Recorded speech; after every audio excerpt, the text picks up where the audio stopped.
he just said, hey, I need last name, this becomes the first name.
Members of the Greenfield family, President McDavis, General McWilliams, General Sims, and friends of Arlene Greenfield.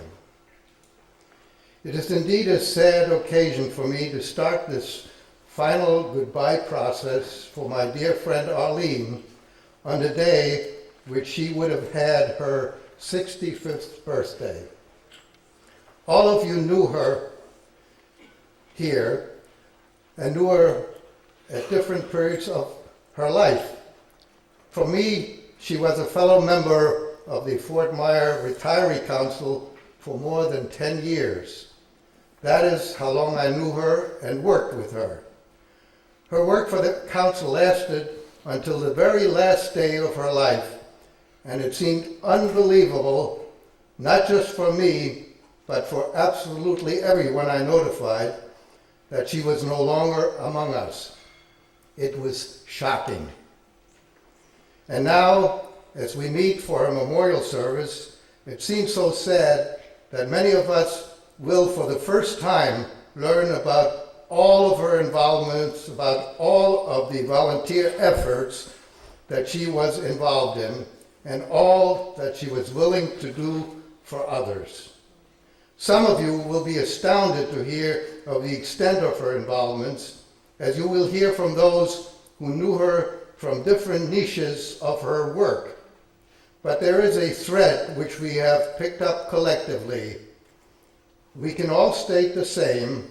Arlene was a wonderful human being, always ready to help others, and a person that anyone would have wanted to have as a friend. You will now hear about Arlene's life and career from those who knew her best at various stages of her life.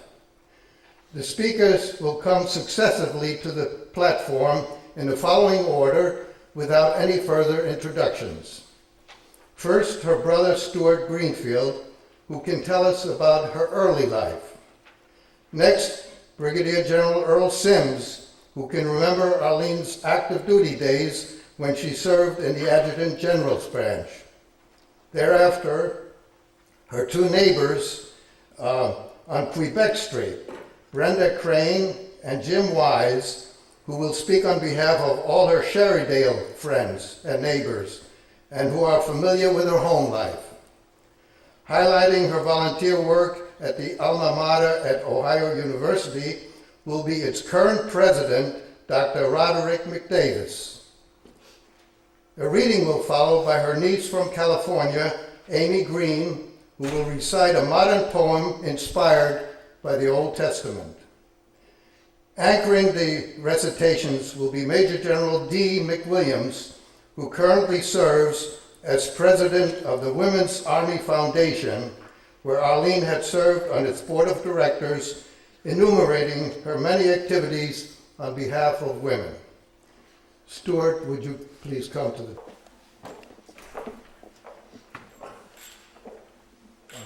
Thank you all for attending this. Let me preface my remarks by saying I'm an economist by training. And economists pride themselves on being rationally dispassionate. This has thrown a curve to me, and it has been just an unbelievable, heart-wrenching experience. But one, let me again thank all of her friends, her former colleagues, our family, for commemorating really a truly wonderful and exceptional person. Arlene was both our sister, Paul and I, but also our friend. The three of us were born as part of the baby boom generation. We were born in Brooklyn and raised in Ledgewood, New Jersey. The three of us all attended high school at Roxbury. I, being the oldest, was 4 years ahead of Arlene and 2 years in front of my brother. Being the oldest in the family, I established sort of the benchmark for which the other two needed to strive to overcome. And so in graduating high school, and as some of you noticed from the video that Jason's wife Ginger put together, Arlene was voted did most for Roxbury High. The standard I set, in which she exceeded, was I was the teacher's nightmare. And in fact, after I had graduated and went off to college, Arlene was taking a typing class from our typing teacher, and one day the teacher said to Arlene, looking at her, saying, "Are you related to Stuart?" And Arlene said, "Yes, he's my older brother." And the teacher looked back at her and said, "You got to be kidding me."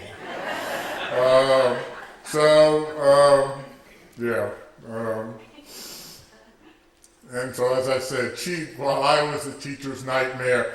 And in fact, I came across her high school transcript. Being the sterling student that I was, I graduated 62. I made the top half of my class. I was 62 out of 132. My sister's thinking, that's not bad, finished 10th out of 196. If anyone wants documentation, economists are good on documenting things. So each of us, Arlene, Paul, and myself, were fortunate to attend college. I went to the University of Dayton, Paul went to Stevens Institute of Technology, and Arlene went off to what we used to call Harvard on the Hocking, Ohio University. And once when returning home, someone had left a cat on Arlene's doorstep, and Arlene took the cat with her and brought her home to Jersey and left it with our mother. The cat became part of the family and was named Morris. And when our parents moved from Jersey to Texas, they brought Morris with them so they could continue to feed Morris turkey breast. Morris only had the finer things in life. As many of you are aware, Arlene majored in home economics, and during that time she came to visit me when I was attending grad school at the University of Texas. And Arlene and my brother are both much more capable than I am. I am an academic. I will sit around with a cup of coffee and think my brother and sister actually accomplished things. And she came down to visit, and she said, "Oh, Stuart, the collars on your shirts are frayed." I was into the button-down collar and herringbone with leather sleeve sport coat as a teaching assistant. And she said, "Oh, I can fix that." I said, "Oh, how?" She says, "Oh, I can reverse the collar." So I had a few more years of walking around with shirts which looked like they were new because she had reversed the collar. I was very impressed. And it was a skill that I never wanted to acquire. Upon graduating from Ohio University, our parents gave each of us a car as a graduation present. I received a 1965 Comet, which was called the Blue Max. My brother got the best of the cars. He got a 1967 Cougar. And Arlene, when she graduated, received a 1969 green Comet, in which after enlisting in the Army, took with her. Years later, I was continuing in graduate school. I was a slow learner. She called, she said she was being transferred to Germany. I happened to be teaching a course at the LBJ school, and a brother of one of the students had a BMW 325. I thought, oh God, Arlene, you're going to Germany, you can get a 325? drive it over there, bring it back to the States at the government's expense. What a great deal. So I said to her, are you looking forward? And she says, no, I'm taking the comet with me. I thought, what? She continued to have the comet up until very recently. Fortunately for General Motors and the other Ford but even during her Army year, she would always make an effort, as you notice from the pictures, of getting together with the family. And in her post-retirement years, even more so, of organizing trips to, as you notice, to Lake Tahoe and also to Las Vegas and various other places, that she would make sure the whole family got together. The other thing that always amazed me about my sister was when she retired from the Army in August of 2000, we came down for the ceremony being held at Fort Myer. And we went to her office. She was the Inspector General at the Army Materiel Command. And as we were leaving the building, a number of soldiers said, Colonel Greenfield. To me, Colonel Greenfield was only when I was upset with her. Okay, yes, Colonel Greenfield, I will follow your orders, yes. Your brother's easy. But these soldiers stopped and wanted to thank her for her generosity and her consideration. And anything, because our mother was like this, was always concerned with others. Years later, when talking and receiving a number of notes from people at Ohio University, a number of them said that every time that Arlene would come to Ohio University, she would always be asked to go to a class, to sit in on a class to see how students were doing and how she might be able to offer some guidance and some assistance. And I was talking to another person at Ohio University, and I sort of said to the person, being again, as an economist trying to quantify things, I said, you deal with a large number of donors. And I said, how many of them have ever asked you to go to a class? And her answer was, not many. I said, could you count them on a hand? And the answer was maybe. So I was always impressed, and I think everyone here was always impressed that Arlene's ability to help everyone across every situation, irregardless of where you stood, she always would be there to assist. In the Jewish religion, there are 613 commandments, or mitzvot, which we should follow. And among them, those is 498, one our mother passed on to each of us. And I quote, not to leave others distraught with their burdens, but to help either load or unload. And so like our mother, Arlene's entire life was dedicating to helping others. And I would hope all of us will follow the path laid out by our mother and Arlene and not leave others distraught. Thank you.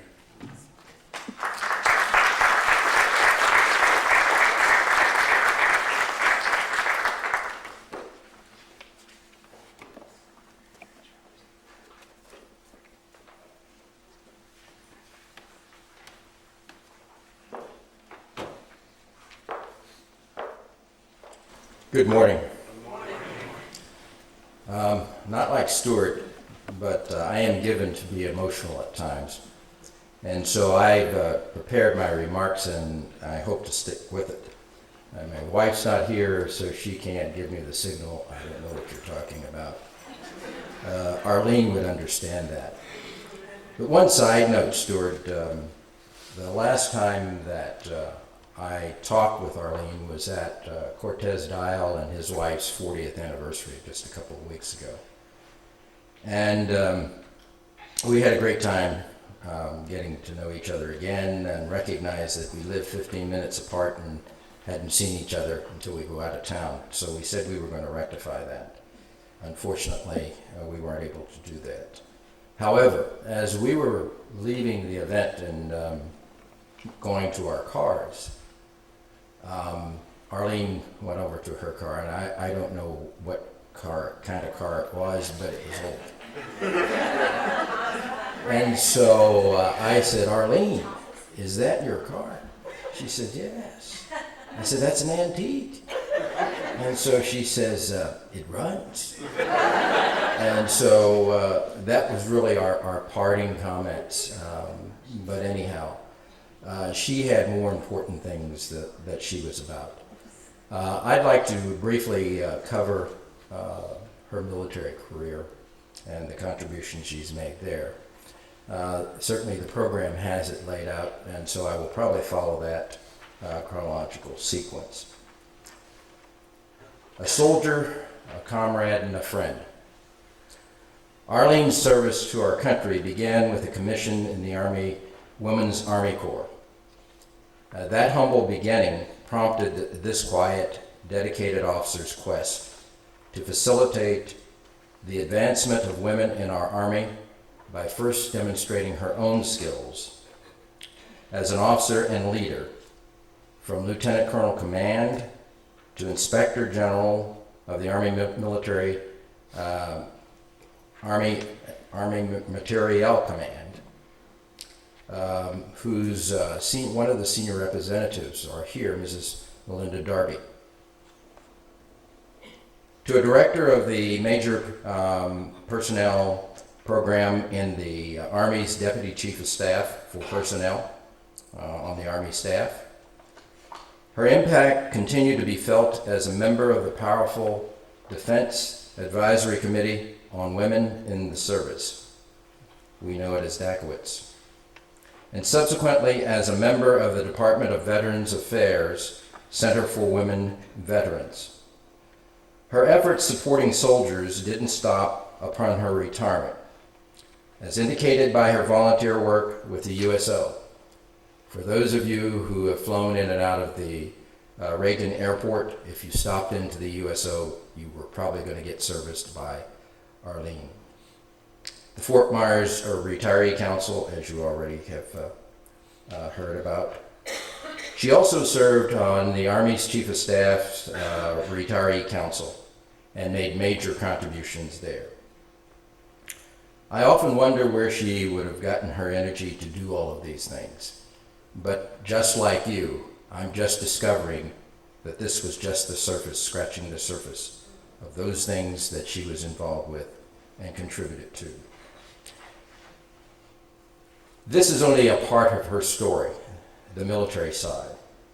As a leader and as a soldier, she understood sacrifice, hard work, and the dedication to getting the mission accomplished, which always included ensuring her soldiers were well-trained, prepared, and cared for. They, in turn, repaid her by going the extra mile and making the impossible possible. A true measure, and this is a reflection of a true measure of great leadership. As a comrade, you could always count on sage advice, of which I often sought. But as important as that, she lent an ear, an understanding ear, and always an encouragement as to how she would approach it.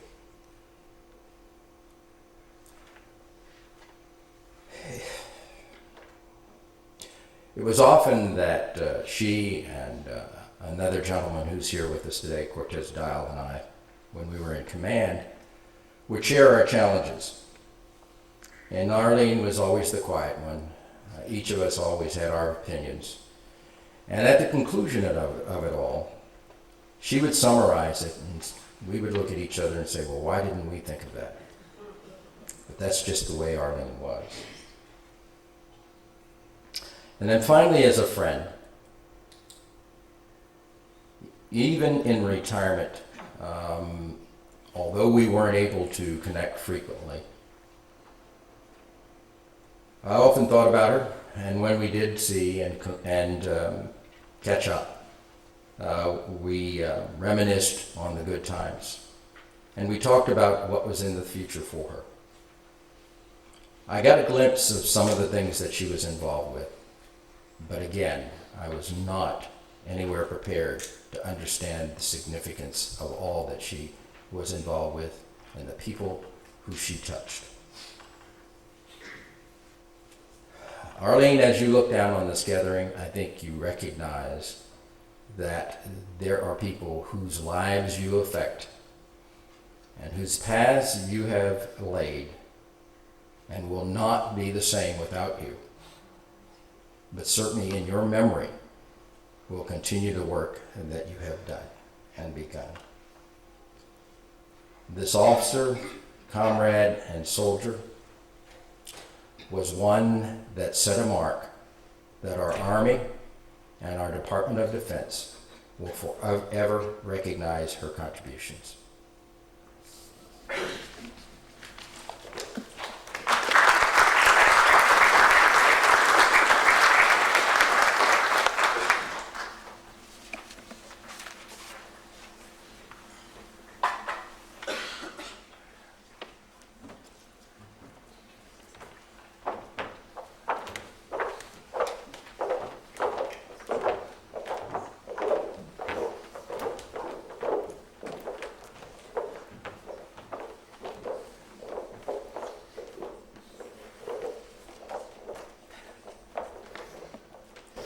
Good morning.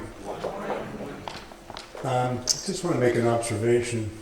What you see is an indication of what a wonderful, tight-knit community that we have, and deep affection that we have for Arlene.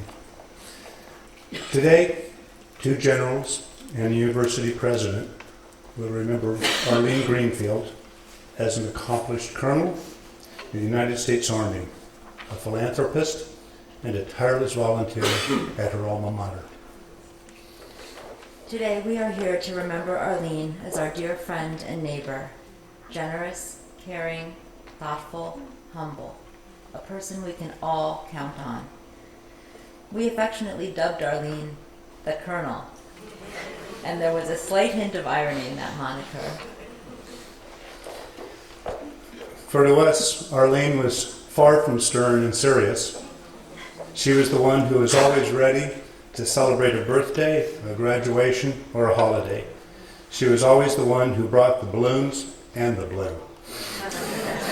Whether playing charades, cheering with pom-poms, dressing up for Halloween, or playing Scrabble in the dark with candles and headlamps when the electricity went out, Arlene was always a great sport.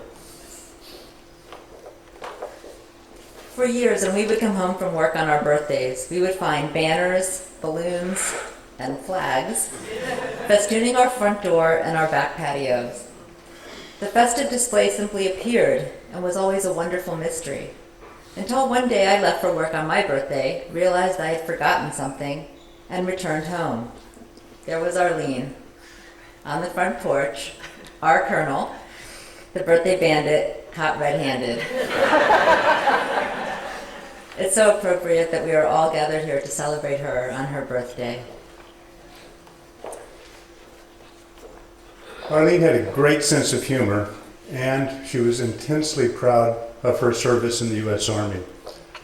When Robert and Charlotte hosted one of their famous wine tastings at their place across the street from the colonel, one of the guests with a Navy license plate frame made the mistake of parking in front of Arlene's house. That sailor was a victim of being overserved, self-inflicted, that evening, and was at least prudent enough not to drive home, spending the night on Robert and Charlotte's couch. Well, this was just too tempting of a target for the colonel, who left a note on the windshield of the car the next morning that pointed out the young man's lack of stamina that simply read, "Sailors can't hang. Hooah."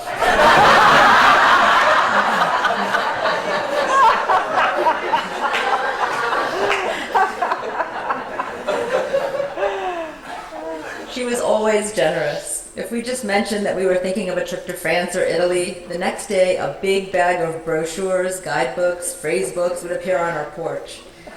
When we went away, she always came to our house on the morning of our return and put on the heat or the air conditioning or just opened the windows to let some fresh air in. She always knew how to welcome us home.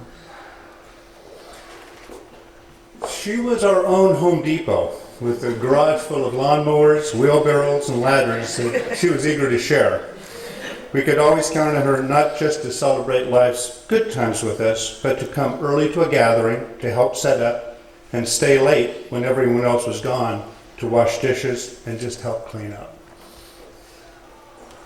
Arlene was never one to meddle, but she gently gave me some of the best career advice of my life. I had always loved my job, but after 22 years, things changed, and I no longer found joy in my work. Arlene could see that so much better than I could. One day she gently prodded me, saying, "You've been unhappy there for many months. Make the change. Life is too short." She was absolutely right. I can't believe she's no longer with us.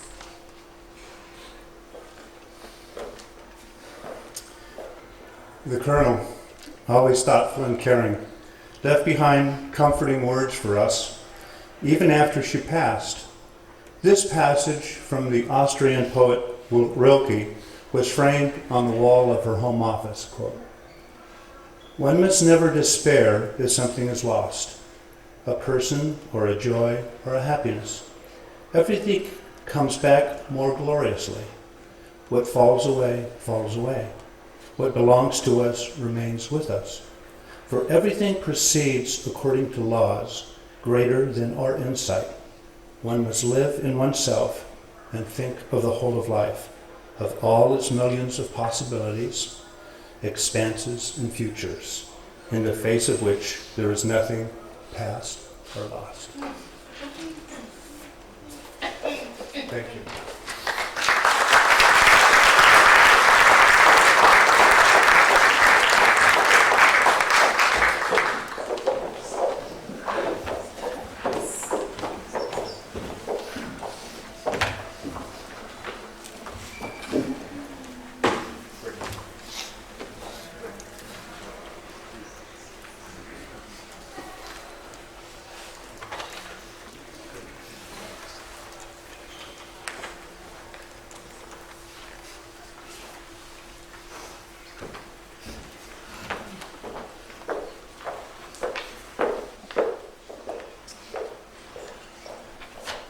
Good morning. To the members of the Greenfield family, to members of the United States military, both active and retired, to Arlene's friends and neighbors, ladies and gentlemen, what a wonderful collection Arlene has gathered together this morning. And when you listen to what has been said up to this point, it's clear the kind of person that Arlene was. And as I thought about one word that would best describe Arlene, the word that came to me was vibrant. She was one of the most vibrant people that I ever knew, because every time she was with you, she left you with a fond memory of some type. It was just who she was and how she lived her life. So today we have gathered to honor the Colonel, as many of us refer to her, but all of us refer to her as a friend, Arlene. She was a visionary leader, dedicated philanthropist, selfless friend, and a bobcat through and through. I almost brought a little prop this morning, a can of Paula Deen peanuts. because a few years ago, when Arlene would come to campus, she had had a surgery. And she wanted to find a way to kind of cheer me up. So I think she asked Deborah, what is Rod like? And Deborah said, well, you know, when he eats snacks, he likes to eat peanuts. Got it. So I had this huge supply of Paula Deen peanuts.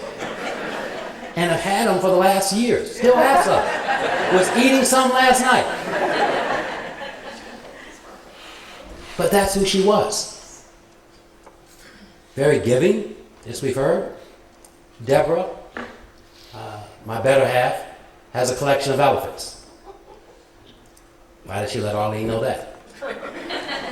Because Arlene contributed to her collection of elephants. So whether it was through peanuts or elephants, she connected. Every time she came to campus, not just with the two of us, but with every person she was connected to at Ohio University, whether it was her dearly beloved Patton College of Education, which she and I were both graduates of, she in 71 and I in 70, whether it was through ROTC. She was always going to remind me, Mr. President, are you taking care of ROTC at Ohio University? I said, Colonel, I am. Yes, ma'am, I am. Whether it was through our Alumni Association. She was a member of the Board of Trustees of the Ohio University Alumni Association and was a tireless worker to find ways to connect alumni with their alma mater. Whether it was through her service on the Ohio University Board of Trustees, the highest board that we have at the university. As chair of the Alumni Association Board of Directors, she had a seat on our Board of Trustees and contributed to the policy of the university, whether it was through the Ohio University Foundation Board of Trustees, the body entrusted with raising money on behalf of our university. There are only a handful of alumni who have given service to all of those boards. She was one. And what you stop and begin to think about this morning is, where did she find time to give so much of herself? And so it is really difficult for me to put into words what Arlene has meant to Ohio University, because her impact was so broad and so immense. As I indicated, as chair of the Ohio University Alumni Association Board of Directors, as a member of the Ohio University Board of Trustees and the Ohio University Foundation Board of Trustees, as a member of the Patton College of Education Circle of Engagement, as an active supporter of Women in Philanthropy, which was another organization within the Ohio University Foundation Board of Trustees, and the ROTC program. Arlene constantly gave, and she touched so many student lives at our university.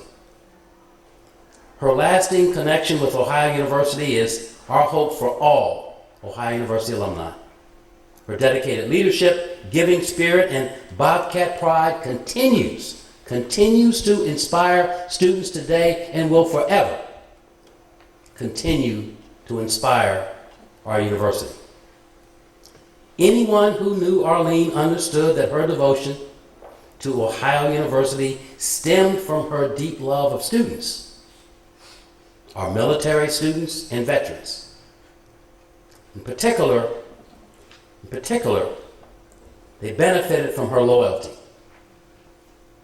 Over the course of her lifetime, Arlene was an unwavering advocate and staunch supporter of ROTC, Bobcat Battalion, veteran services, and other military programs at Ohio University.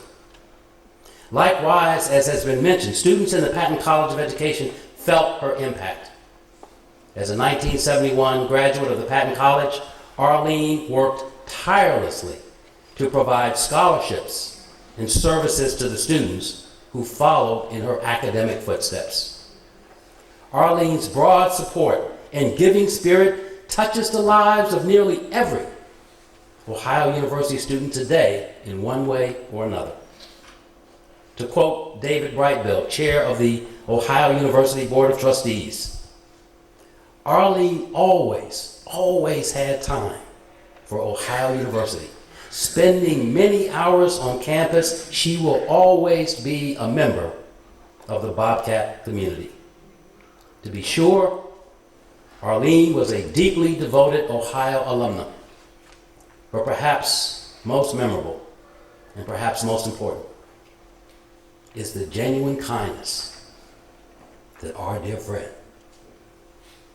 showed to everyone she encountered. She had a knack for seeking and finding the best in every individual, in every circumstance. Her optimism, boundless optimism, and enthusiasm were downright contagious. Arlene was a remarkable person and an exemplary human being in every sense. A friend whose legacy lives on by the ways in which we emulate her spirit. She is with us today. She will be with us forever. Her memory will be a source of unity and inspiration for our university community today and far into the future.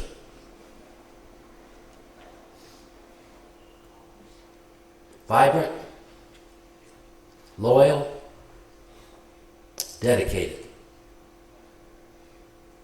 philanthropist, our Colonel. May she rest in peace.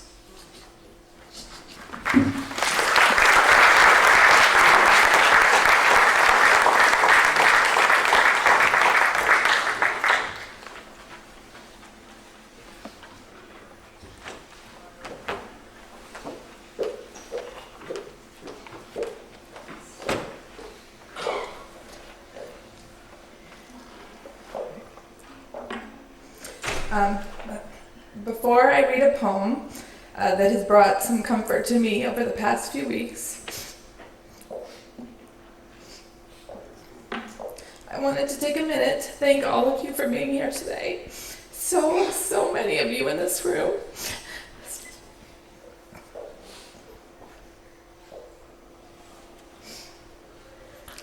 Okay, I'm just gonna look down because if I look at you guys up.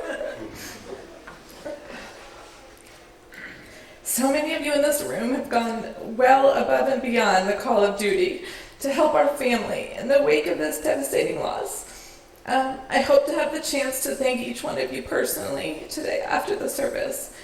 Hearing stories about Arlene from so many of you has brought my family such pride. Not only for my aunt's amazing accomplishments, which are many, but because each story we hear just keeps us in constant awe of how truly deep her connection was with so many organizations and communities and people. In my family, even though we live in cities across the country, we never knew when we would get a call from Aunt Arlene to plan for a family get-together. Sometimes she would ask what dates or what cities would work for us, but other times she would just call to say, I reserved a timeshare for all of us in this location and on this date. See you there. These trips and her are the glue that has held our family together and brought us closer, especially in the recent years as my cousins and I started having children of our own. She was a dedicated aunt and great aunt who never forgot our birthdays, what the latest interests of our kids were, or why making sure that we all made the time to be together in person, and why that mattered so much. I'd like to read a poem that a friend of my father sent to him, and he passed along to me. It's called We Remember Them, by Sylvan Kamens and Rabbi Jack Reamer. Okay, let's see. At the rising sun and as it's going down, we remember her. At the blowing wind and in the chill of winter, we remember her. At the opening of the buds and in the rebirth of spring, we remember her. At the blueness of the skies and in the warmth of the summer, we remember her. At the rustling of the leaves and in the beauty of the autumn, we remember her. At the beginning of the year and when it ends, we remember her. As long as we live, she too will live, for she is now a part of us as we remember her. When we are weary and in need of strength, we remember her. When we are lost and sick at heart, we remember her. When we have decisions that are difficult to make, we remember her. When we have joy we crave to share, we remember her. When we have achievements that are based on theirs, we remember her. For as long as we live, she too will live, for she is now a part of us as we remember her. Thank you.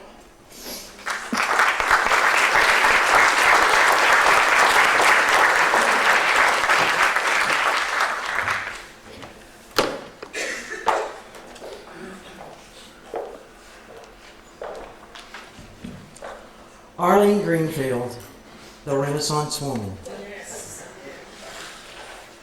I've been asked to talk about her volunteer activities. A lot of them have already been mentioned. As I got to know Arlene over the years, one of the most frequent things that I would say in my mind as she revealed something new about herself was, "Who knew?" There are probably things that have been said today that you didn't know. Who knew? There was so much to Arlene Greenfield.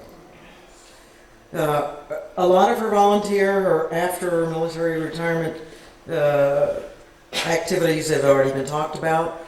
What she did for the Army Women's Foundation by serving on the board. In fact, we have named a scholarship for her this year. And maybe they'll use it at Ohio University. Wouldn't that be great? The work she's done at Ohio. The Smithsonian. Who knew? The USO. Early Sunday morning. She said, "It's a good time for me. Nobody else wants it. And if a soldier, sailor, airman, marine, or their family needs somebody, it's early Sunday morning at the airport." The Women's Memorial. She serves on the leadership circle for this building and the foundation. The retiree councils.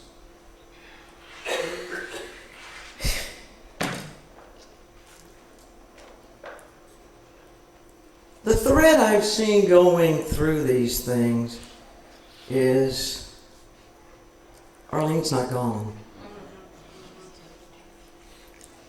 I don't know where it started. In the Army, she worked on some very high-level policy issues. And when you make a policy, during the time that she was doing this, it affected 1.5 million people. On the defense side, double that plus. Each one of those people who was affected by a policy she made,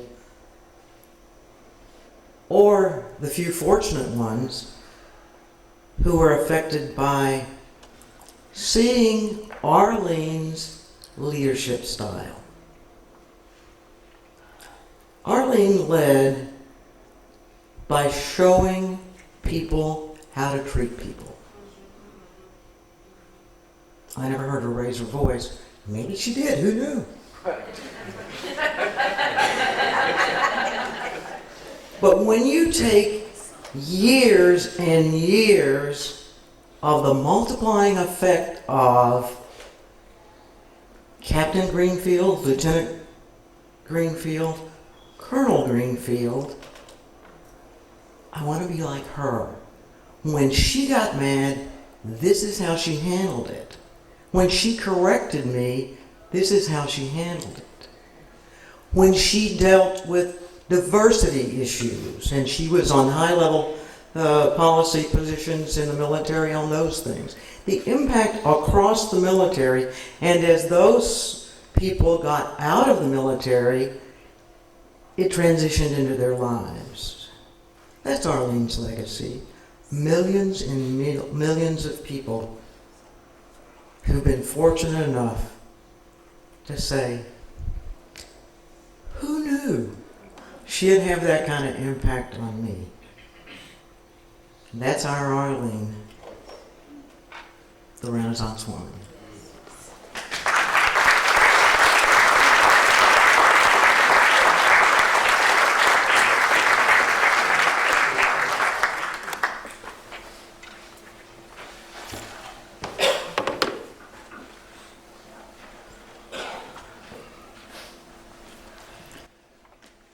On behalf of Arlene's family, allow me to thank all who spoke for your inspiring remarks and your participation in this memorial ceremony. In conclusion, may I just mention her involvement and her final efforts on behalf of the Retiree Council here in the DC area. During her tenure on our Fort Myer Council, she concurrently served for a 3-year tour under Chief of Staff of the Army Retiree Council in the Pentagon.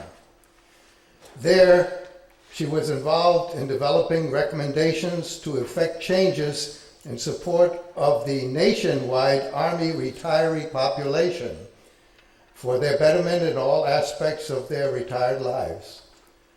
Within our council, she served primarily as the chair on the medical committee, assuring that all concerns about medical treatments at our local retirees, be it at the clinic at Fort Myer, at the supporting hospital at Fort Belvoir, or at the Prime Army Walter Reed Hospital facility in Bethesda, would be brought to the attention of those who could effect change. Along with this work, we knew that she also helped the USO and worked with the Veterans Administration to care for the troops and especially the wounded warriors. She was meticulous in her quest for correctness, determined in following up on her recommendations, intolerant of incompetence, but always kind and caring. I currently still have 5 of her last action messages on my computer, dealing with her last task to assure a successful Retiree Appreciation Day scheduled for next month at Fort Myer.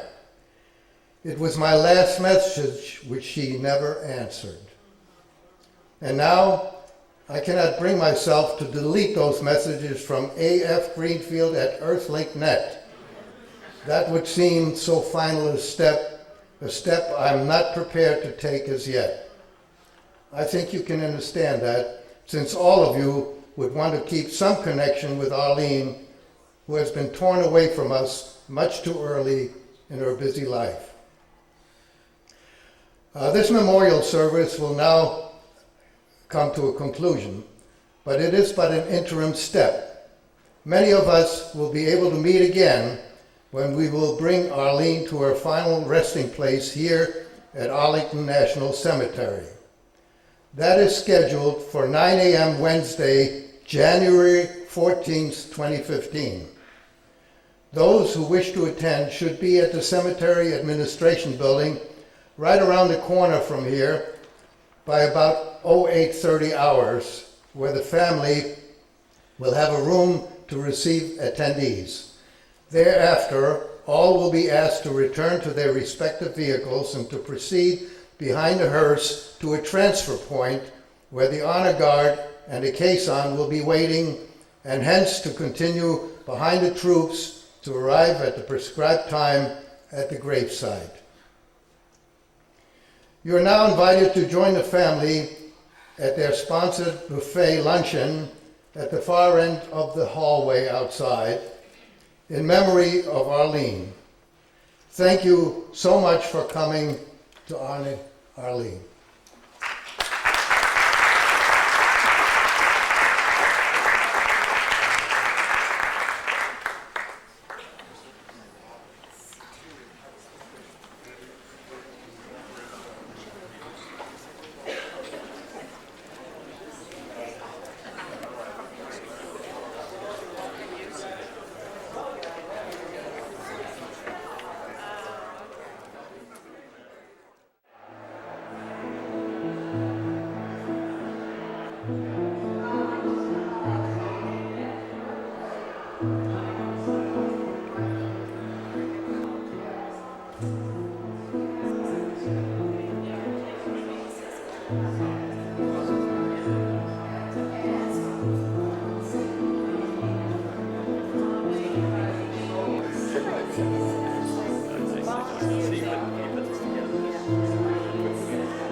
It don't turn out this way.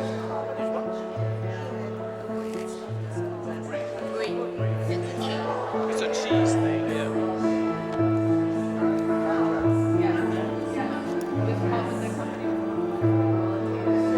Make sure you film it so when I show my doctor to tell Gibson I'm eating fresh.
Thank you.